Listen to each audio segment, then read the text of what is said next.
Hey, I'm Cynthia Nixon from Teaching Technics, and I wanted to talk to you today about bringing a little bit of social media into the classroom in a safe and fun way for students of all ages. So Google Slides is a really powerful tool. It can do so many things more than just presentations, and one of those things is to create a fake social media feed. So why not give students a little bit of what they love and kind of bring that into the classroom? So I have two ideas for you today, both using Google Slides. And one of those is an Instagram template and another one is a tweet template. Now, the Instagram template was not created by me. It was created by my friend Ryan O'Donnell. He's at Creative Ed Tech on Twitter, and he is really talented at making these templates. But he came out with this Instagram template and it got my brain turning on how could you use this in the classroom. And so I wanted to share with you some ideas on how you could take a template like this and use it in the classroom. So I've got a blog post about all of this and I'll link that down in the description of the video. But in the blog post, I have shown you the template and then you can also see some of the ways that I've used it. So this is Ryan's template that he made. And you'll have a link to that in the post as well, so you can make a copy of it and have it to use in your classroom.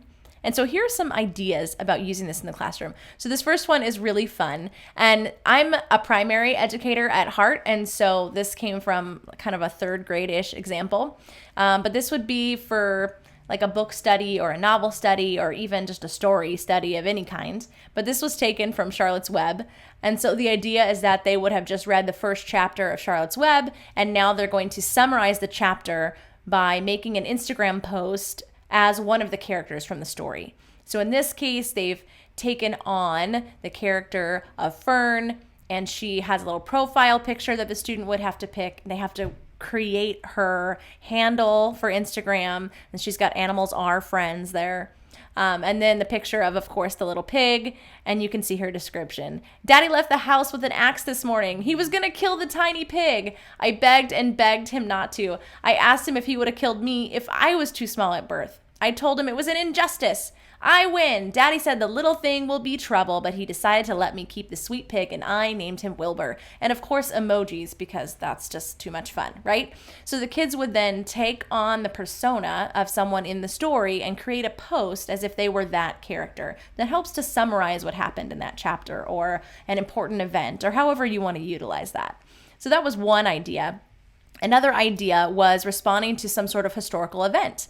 So for instance, Lewis and Clark. So they would have had to find an appropriate handle and an appropriate profile picture for Lewis and Clark and then make their post. The corpse of discovery have returned. Since the summer of 1804, now 2 years ago, we have experienced many of the beautiful sights that exist beyond the Great Rock Mountains. Helpful natives, endless mountain ranges, and eventually the deep blue of the Pacific Ocean met us along our nearly 8,000-mile journey.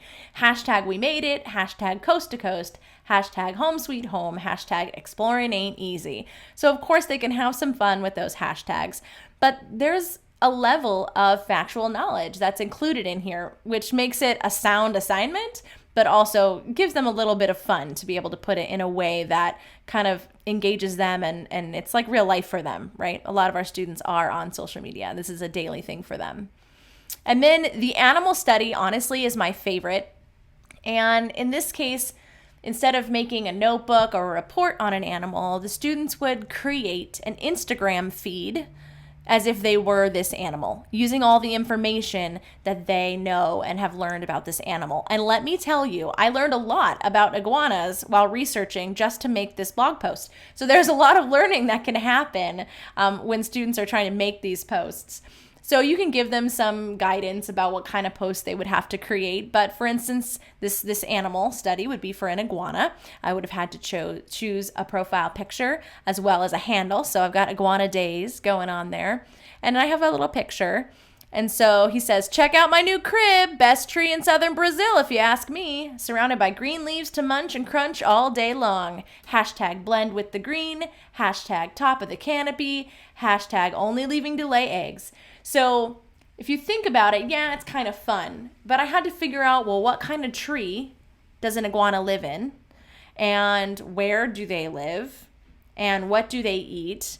And I'm adding in there that he camouflages with the green and the tree. He stays in the top of the canopy. He only leaves the canopy to lay eggs. So all those little factual pieces of information are included in there, even though it's in a really fun way.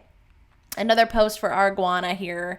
This bad boy's gonna be my lunch. Wild plum leaves are my fave. The greener, the better. And then I've got the hashtag for the scientific name for that plant, and I love tropical plants. So it's just a lot of fun.